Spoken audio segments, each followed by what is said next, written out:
Good afternoon, everyone. My name is Dr. Kimberly Leverett, and I am the Executive Director of Education and Training for the Flint and Genesee Chamber of Commerce. This afternoon, we are excited to bring to you, as part of our Back to School series, some information for our family and parents, as this entire series will be really focused on family and our parents. So we are really excited to talk about home learning environments. And I have some special guests with me this afternoon that I would like to introduce to you. So we have Ms. Danielle Brown. Danielle is the Director of Partnerships for the Flint and Genesee Literacy Network. Good afternoon, Ms. Brown. Good afternoon. I'm so glad to be here.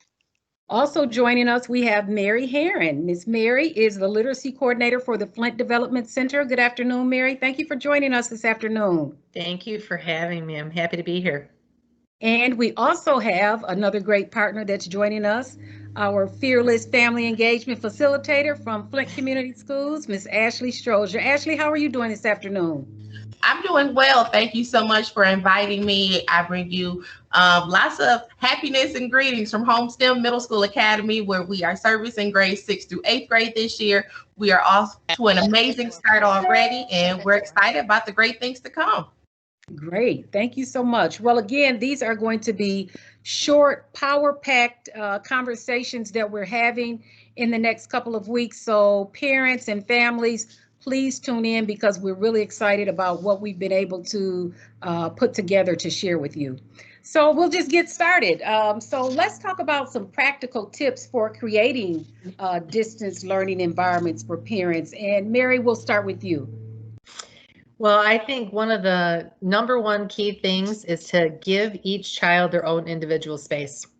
Depending on your home, whether that's sitting at the table or if there's a desk area or in their bedroom at a table or a desk, make sure that that's their place to go to school. Like it needs to be something consistent. Plan a general, because I know every teacher is a little bit different and every grade's a little bit different, but plan a general schedule that your child's aware of so that they know, as if they were going to the classroom, that when they get to school, they have a job to do, they log in. Make sure that you think about what is appropriate for school and what's not appropriate. So being online and having your toys or eating breakfast or getting your hair done is not appropriate. That online live time with the teacher needs to be treated as if they were in the classroom. Great, thank you. Any thoughts on that, Danielle? Yeah, I was just thinking that I'd also like to add that one of the things that I'm always trying to do to get ready is make sure that we have pencils and paper out. Even though you're on the computer and you're watching with the teacher, at any time, teacher can ask you to write something down and then you're scurrying around looking for a pencil sharpener or a piece of paper or anything. So having all of the equipment that you need ready to go as you're starting your day, and then making sure again that that space, as Mary was sharing, is really carved out to be your learner space. And so that when your little one gets there, they know they're going to put on their headphones, they're going to sit in their chair, they're going to sit up, and they're going to be ready to start learning with their teacher and their friends. Great, thank you. Ashley? I think we lost Ashley. Oh, shoot. Okay. All right, sorry. Okay. You know, that right there is proof that even when we are all virtually learning from home, we have to be prepared for when the internet freezes for a minute. It's all about installing into your child or your children to have a little bit of patience. Everything is not going to work right the first time. If it doesn't work right the first time, you have to kind of stop, take a minute, reevaluate exactly what you're doing, where you think the mistake happened, so that you can kind of take note of what to avoid the next time. With us using all of this technology at the same time, a lot of families have the struggle of dealing with multiple children in one household, everybody using the internet at the exact same time. A lot of cases, it's mom and dad, they're working from home as well. So I agree with the other presenter as far as making sure that each child has their individual space if possible, but we want to make sure that it's a good learning environment. Unfortunately, we're really not that productive if we're learning in our bed. So even though we're not physically leaving the house every day to get on the bus, to get in a car, to go to school. It's still important for parents to have those routines. So making sure children of all ages, even your kindergartner to your high school senior, bedtime is crucial. If that's something that you haven't had the joy of having in place over the last couple of months or over the summer, now would be a good time to say, you know what, let's start dwindling back the time that we're staying up. Start to maybe schedule screen time, because we're doing all this screen time for learning. So we need to, kind of take a break from it, find some other avenues to have free time, and, make sure you're incorporating that physical fitness, but to kind of spotlight the individual learning spaces. Make sure that, like Ms. Danielle Brown said, you have pencil, paper, but also your child is used to being in a very bright and welcoming environment. So if I have permission, is okay if I share my screen? I have a couple of pictures I would like to show. Great, thank you. Let me see if technology will work today. And if not, we're learning how to be flexible. Yes. So I have pictures too, Ashley. see, sometimes it's just good to have that documented proof. Yes, absolutely. Yes. Because sometimes, things are not always perfect, but we can set goals. So let me put this disclaimer out there. This is not my house. This is a really good friend of mine. She has 2 school-age children at home. Let's see. And I told her I needed pictures of her learning space because she created a learning environment. She put off half of her living room because she has a 4th grader and a kindergartner this year, but she also has a toddler at home. So, learning is something that's going to be continuous. Are you all able to see my screen? Did I do that correctly? Yes, absolutely. Thank you, Ashley. So are you able to see the picture with the clock picture on the wall, the clock poster on the wall? Yes. Yes. So as you can see, this is just a snippet of a corner. She has her United States map. She has a lamp. Now this lamp is very important because you want to make sure that you're in a well-lit area. We don't want children straining their eyes, and if that's something that they're in the habit of doing, that's not going to be good for them health-wise long-term. You can see the start of the alphabet. Now, let me tell you, she goes from A to Z all across the room. This was not something that she did overnight. This was a work in progress. And I want to say she started this maybe last year when her now kindergartner student was in pre-K. She wanted to make sure that there was some learning time at home. As you can see down here, she has little compartments, little containers. I don't know what she keeps there, but you can see she set the platform of being organized. This right here, question of the day. This is typical classroom setting. This separates from play zone. This is the learning zone. Another picture I have here, it's a better picture of this little corner. You have your manuscript and your cursive penmanship poster. You see she has a calendar up there. And, these visuals are very important because this is what children are used to seeing. Again, this is just a goal. This is not my house. This is my goal to get my living room set up like this. But then something else that I saw on Pinterest, and I saw that she implemented because her children started school on this week. She bought these science posters. Now, parents, that normal time of the year, we're getting ready for science fair, and we get all these posters. We buy multiple ones just in case the kids mess up on them. Go to your basement, your closet, up under your kid's bed, pull out that science poster board, the trifold board. That can be their individual space that they have that separates them from them and their other sibling. Say that you don't have the ample space in your household. Everybody just has the kitchen table. Guess what? You can have your corner of the kitchen table, and the other child can go to the other side of the kitchen table. Another thing to remember, if you have multiple children, this right here, that is very important. Now, when you're shopping for headphones, make sure that you're getting headphones that have a microphone on them. You don't want your child to be plugged into their device, whether it's a Chromebook, an iPad, or whatever they're using, a laptop, and they can't communicate back. If those headphones do not have a microphone on them, you're going to be in trouble. So make sure when you're looking at those sale prices, it's a reason. Those headphones might be $3 and the other pair might be $12 because you're paying a little extra more for the use of the microphone. You see she has a notebook, again, the calendar, because children need to keep track of what the days of the week are when they're taking notes. They're submitting those electronic assignments. You got your pencils, your crayons. I think I see a couple of markers there. I see a number chart. All of this is for this kindergarten student. Now, let me show you what she has set up for her fourth grader. A little different. You see multiplication. You see the calendar is set up a little differently. You see a whiteboard here. Again, you see headphones. I'm not sure what this is over here. It might be a syllabus for a teacher. What I love though right here, she printed up her child's login information. Now, everybody's child is logging into somebody's Google Classroom.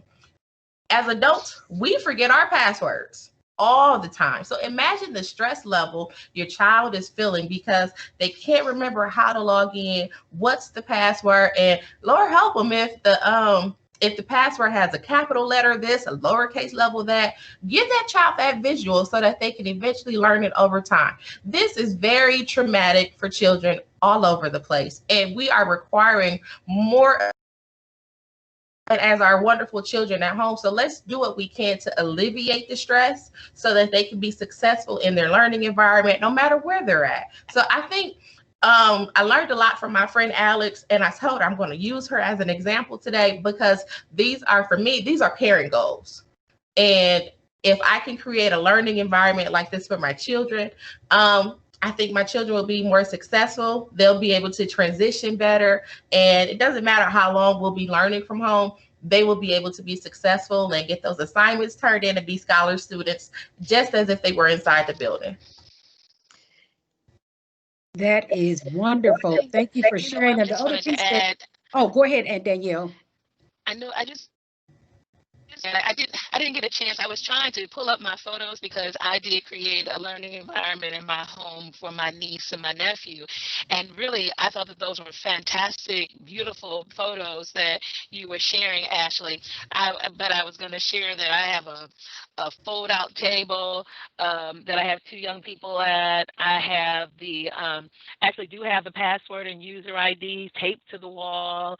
And I tried to make it bright and things like that, but I also tried to keep it as cost efficient for me as I possibly could. And so, and there are a lot of back and forth differences about to microphone your headphones, not microphone your headphones, to sit with your child when they're doing their lesson, to sit right next to them and hold the pencil while they're doing their lesson.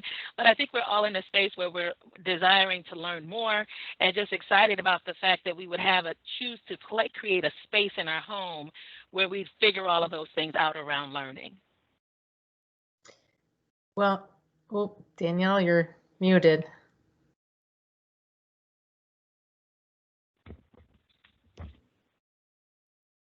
Okay, there we go. I'm back. Yeah, I would like to also suggest. I muted for a long time.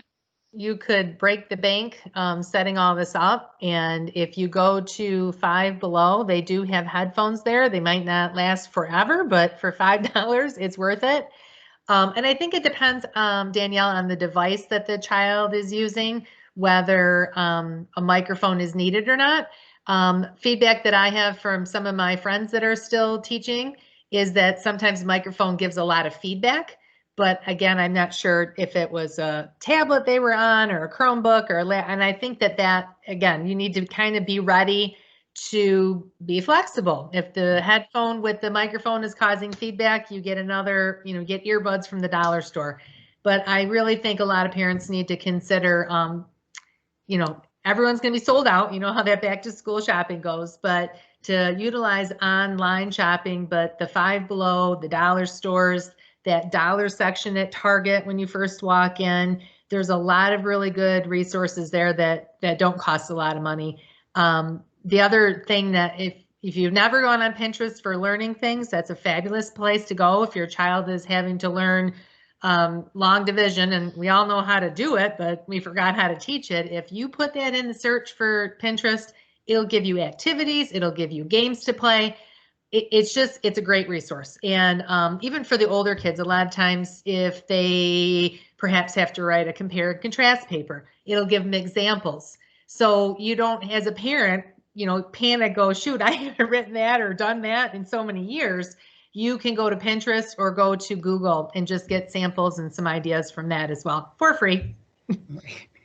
Free is always good. Thank you guys for sharing that. That was great. And the other piece that I would add, parents, as you're creating these spaces in your homes, make sure that the students, your child has ownership, because at the end of the day, they are the ones that are going to have to get this work done. So that ownership and that pride and having this, having your child, I keep saying the students, but having your child help you even create those learning spaces. And remember, Rome wasn't built in a day, so we don't expect you to have a, this whole environment set up and ready to go, because you can actually have your child help you build those different activities along the way. And absolutely make sure that you first look around your home. There may be some lots of great resources that you already have before you go out. Just like another thing, when we go to the grocery store, I go crazy if I don't have my list. So parents, make sure you have a list and stick to the list of things that you have decided to purchase in terms of being cost effective. Okay. All right. Absolutely. Thank you guys. That was great. Yes. Okay. So Mary, can you walk us through the steps parents would need to take to set up an online learning environment? Well, I think first of all, the idea of being flexible. I know every school there's so many different platforms being used, so many different resources being used. And of course, no one's an expert at it yet. So it's not the teacher's fault. It's not the school district's fault. It's not the parents' fault that you have to kind of work through those things. And I think that's the number one thing, is just be ready to be flexible, be ready to be a problem solver. Make sure you have the basics. Of course, like you said, we want that Mecca area that we want our kids to be learning, but make sure, as Danielle said, just have, paper and pencil or pens, markers, whatever it is that they might need. And really email your teachers, email them. That's what they're there for. They're muddling their way through this new way to teach, but they are the experts in teaching and getting the point across. But this whole platform, you just need to be ready to ask questions and be patient. Great. Ashley, did you have anything you wanted to add?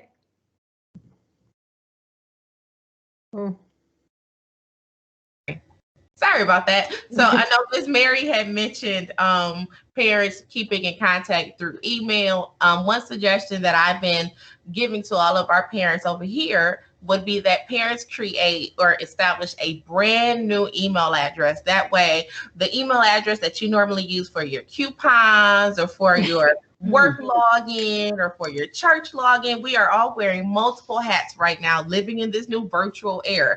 So if you create an email address that is, for example, Ashley Strozier at iCloud.com, I can keep all of Ashley's work separate from everything else going on in my life.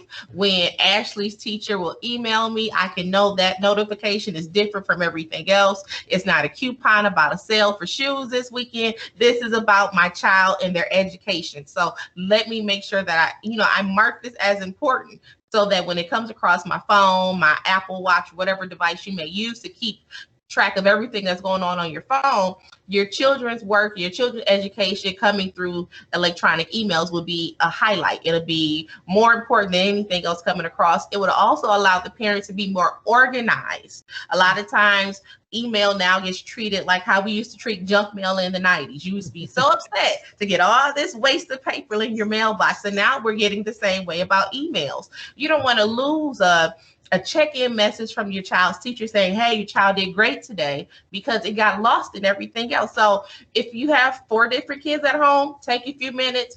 It may seem like a lot of work, but it will pay off in the end, because when you're looking for email for child number 3, it won't be lost in everybody else's. If we start out being organized, it's a smoother transition. But if your child is a little older, say maybe 2nd, 3rd, or 4th grade, if that child can't remember an Instagram password, a Facebook password, a Snapchat password, download that same email address on your child's device so that they can start to learn the process of checking email on a regular basis. One thing that I'm working with my 2 school-age children at home is when you get up in the morning, after you get up, get dressed, have breakfast, and all those good things, check your email, because with the use of Google Classroom, anytime that there's an assignment, a posting, a schedule change, anytime that teacher posts something in Google Classroom, they get an email notification. So I'm teaching my kids these new habits that will make them successful adults. So just another tip that we learned while going through the process. That is great. Thank you so much. And while we're here, Ashley, can we just make a shift and can you talk to us about why student engagement is so critical in the online environment? Student engagement is important because everybody that's gathered in that virtual classroom is there for student success. So if the student is not engaged, then the student is not going to benefit anything from it at the end of the day. So I know it may be a little uncomfortable for students to have their camera on the entire time, but think about it. If you were in the building, in a classroom, what are you learning from the hallway? You're not. So you have to be active, you have to be engaged, you have to learn how to use your technology. If you're struggling with it, learn how to send your teacher a comment or a wall posting, or learn how to shoot that teacher an email so that you can learn and get some help in those areas that you may be struggling with. Don't feel ashamed about not knowing how to do something. Trust me, I'm pretty sure that teacher had a lot of growing strength to learn over the summer just to prepare for this school year. So we're all learning these new tips and these new technology habits. But if we don't know as the educator what you're struggling with, we're not going to be able to help you. So, and another thing to mention, somebody else in your classroom may have that same concern. So it's good to put those questions out there, those uncomfortable feelings, so that we can all learn and grow together. So student involvement is very important. Parental involvement is extremely important. Parents, you just can't sit your child in front of the device and say, here, go to class, and that's it. You still need to have that normal conversation. Hey, how was school today? What was a good thing that happened? What was a great thing? What was something you could have done better?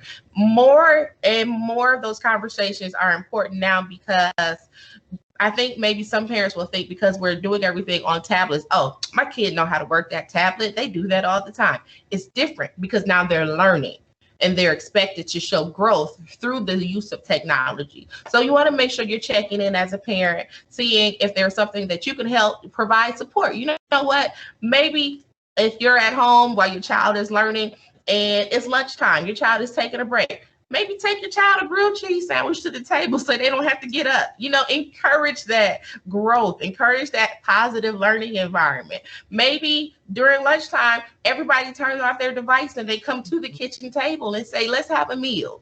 Maybe warm up some leftovers from the night before. Maybe order for a pizza to be delivered right at 12:30 when your child is on lunch. I mean, just anything that you can do to provide a positive learning environment, I think it will be great. Take advantage of that dollar section at Target and, you know, have some little trinkets during the week. Here's a pack of brand new pencils on Wednesday. Keep going. You only got 2 more days to go. I think we all need a little bit of encouragement right now with everything that's going on. So anytime that you can drop some positivity on somebody, I think you should, especially when it comes to your children.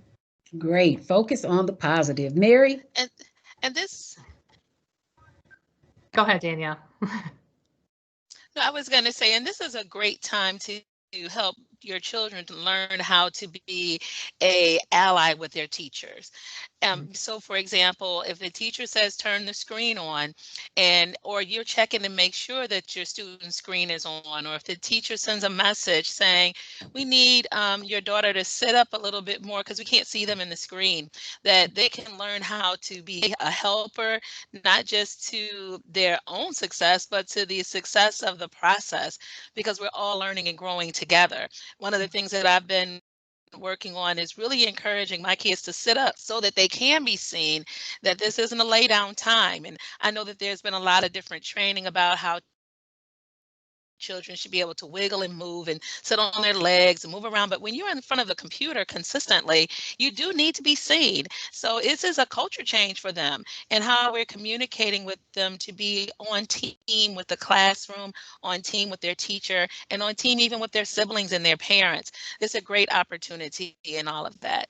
So, Mary, you were asked to answer, and I started answering. Well, no, it's all good. This is what it's about, being a team. Yes.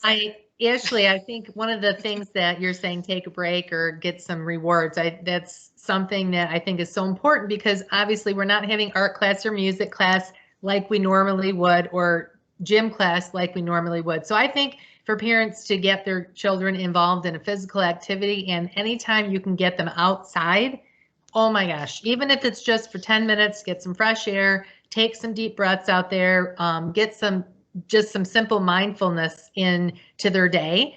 And also to acknowledge, yeah, this is frustrating. Let them know, yeah, I'm frustrated too.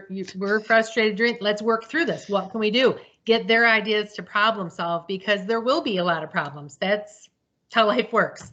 So encourage them to help you solve or help themselves solve problems on their own. But another thing that if children love to fight their parents, we all know that.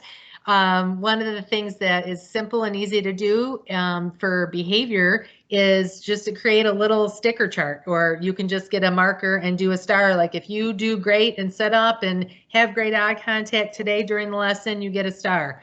If however you need to work it out for your child, maybe 5 stars, you get something out of this prize box by the end of the week. Maybe your child needs a reward sooner than that. If every 30 minutes you're on task, you're doing things, you get a star, then you get extra outside time, hopefully not extra time on a screen.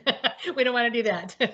But those are just some simple things, because it is hard. And kids push their parents. I mean, I taught for 30 years, and when I tried to help my kids with any kind of work, they told me I didn't know what I was doing. So I know what that's like.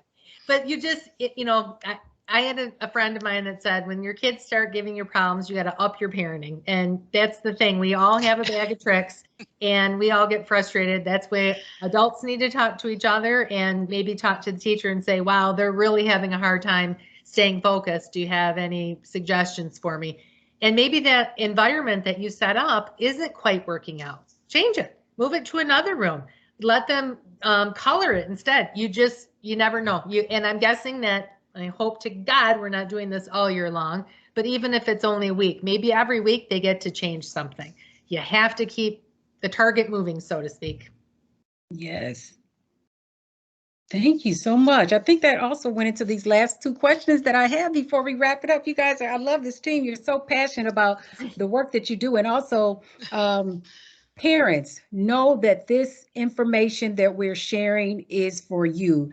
And these are guides that we certainly will help you have a successful school year with your child as we're moving forward. So we did talk about what are some tips, any other tips that you would offer for parents in terms of shifting to this distance learning platform, because Danielle, you said we must all understand this is a shift that we are all having to make. So I think that that's important to put out there as well. Change. This is change that we all have to deal with. One of the things that absolutely. One of the things that our family had to accept is that the kids were going to do better if they came to my house for a couple hours and then they went back home. And so if you see yourself as a parent thinking that you need some different type of help, reach out and utilize your team. If you don't have an immediate family team that you can work with, reach out to potentially even people from the faith community, reach out to people like Ashley who work at the school, and maybe do some sharing and let them know, you know what, we have done all of these things. We moved our home around, we put computers up, we painted a wall purple. We cannot do this. This is really too hard for us and we need help. Consider that this is not easy and that help is something that is available. And like I said, with my family, we've chosen to let the children come over for a couple hours a day, and then they're going to go back home and do other things with the rest of their family. And that may sound different to some people, but it works for us because we have family members that are working third shift. Can you just imagine working all night long and then getting up and waking your children up and having to do schoolwork at 8, 9 o'clock in the morning when you haven't slept all night, and how effective and how patient you would be? You won't be patient, nor will you be very effective. But there's help. There's lots of help. And so we know that we're transitioning into new things. But also in that new transition, I'm just going to encourage us to all think about how we can help each other more, help each other differently. I know social distancing is important. At the same time, everyone is being around somebody, and we all know how to be around those somebodies in safe ways. And so I just thought that I wanted to make sure that people consider that maybe you need grandma to help, and she might be willing to help, or maybe you need an auntie to help, or an uncle, or a cousin. Older children who are familiar with school and technology, maybe you need them to help. But look around and consider where your area of help may be. Always consider the school as a space for help, new ideas and innovation around how to do this differently. And so definitely think about everyone that can help, and even consider the Literacy Network as a reaching call, even the Chamber as a reached call, Flint Development Center as a reached call, and the Flint School District as a reached call. Lots of different places that you can reach and say, I need help, because we want all of our children to get the most access to education as possible. And if you need the help, ask for it, because I'm sure that it's available. I know that I'll be working very hard to support as much as I can as well. Great, thank you. Ashley, Mary, any final comments? I had two other notes that I had written down that I wanted to share. One of them was when the children are live with the teacher, of course, we want them asking the teacher questions, but that's not time for parent questions to the teacher, because they only have a limited time with their students.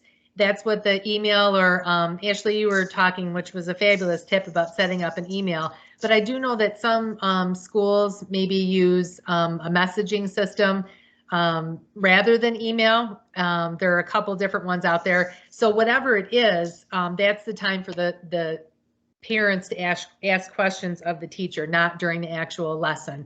And the other little parenting tip that I had was, if you're at the dollar store or Five Below, a timer, whether it's a turnover egg timer or the kind, you turn actually, that's a great visual for kids. Like if they think, they're sitting down at 8 or 9 in the morning thinking this is an eternity, you can break it up for them. They can actually see that time tick down if they can't tell time. So that is another thing, like, hey, you just have to make it until the timer's up, and then you get your star or your sticker or whatever your child will work for. Dollar store is going to be everyone's best friend, I'm telling you. Thank you. Ashley. Oh my gosh, it was just so much useful information shared in this panel today. I think the only thing I will probably add is encouraging parents to making sure that you are well connected with your school environment virtually. If your school has social media, if they're on Facebook, Twitter, or Instagram, make sure you follow them across the board. Make sure that you have those important phone numbers, like the number to the main office, your number to your family engagement facilitator. Save those contacts. It's not like what we're used to, we can just call the main office and be transferred. Offices are working on different schedules right now, and then school employees are working from home, so sometimes they have a different schedule. So you want to make sure that you can make contact with everybody that you need to, so that your child can be successful. But also, especially if you're a part of the Flint Community Schools family, reach out to your family engagement facilitator. I work with a team of amazing individuals across this district, and we are actually in the process of doing some not last minute, but some last tying up with some training so that we can push it out to our parents. We know that Google Classroom and all the different platforms that our parents are being forced to kind of be engaged with so that their children are staying afloat. We know that this is all new to you, so we're learning everything we can on the back end so that starting next week, each building will be having different trainings offered for those parents at those individual schools. So make sure that you're following your child's school on social media. Make sure you're following Flint Community Schools. Make sure you're keeping in tap with all of our partners like Youth Quest, the Flint Genesee Chamber of Commerce, of course, the Fitness Foundation, all of those important pieces that are constantly providing support to our school communities. If you're looking for different things about mindfulness and different trainings and exercises and all those free activities that you can do with your children at home, connect with your child's community school director. But it's so many resources where we don't want anybody to fail. So if you're struggling, if you need help, parents, please just raise your hand like you would want your child to do and just ask. We're all here. Nobody knows everything, but we're trying to work through it together. So the more questions parents are asking, the better that this will be the best school year ever in spite of everything else we're dealing with. So I know I'm looking forward to this school year. It's been a crazy 3 weeks to start out with, but I can already feel it. This is going to be a great school year. Great. Thank you so much. And I promise I will invite you ladies back. Once again, everyone, thank you to Danielle Brown, Flint and Genesee Literacy Network Director of Partnerships. Thank you very much, Ms. Mary Herring, Literacy Coordinator of the Flint Development Center and my former CRIM leader. Thank you very much, Ashley Strozier, the fearless, fantastic family engagement facilitator from Flint Community Schools. This has just been very great, and we promise to come back. This is a back to school series, but we'll have other series to continue. The next one that we are working on for you parents is around early childhood. And I just want to also say that I heard some buzzwords here. I heard ownership, I heard communication, I heard flexibility, I heard sharing, I heard help. Ask for help if we need help, and it's okay. And make sure, everyone, that we're masking up and keeping a positive attitude through all of this. It is so important. Again, Thank you to my guests this afternoon, and we'll see you soon. Take care. Thanks, parents. Thanks, everyone.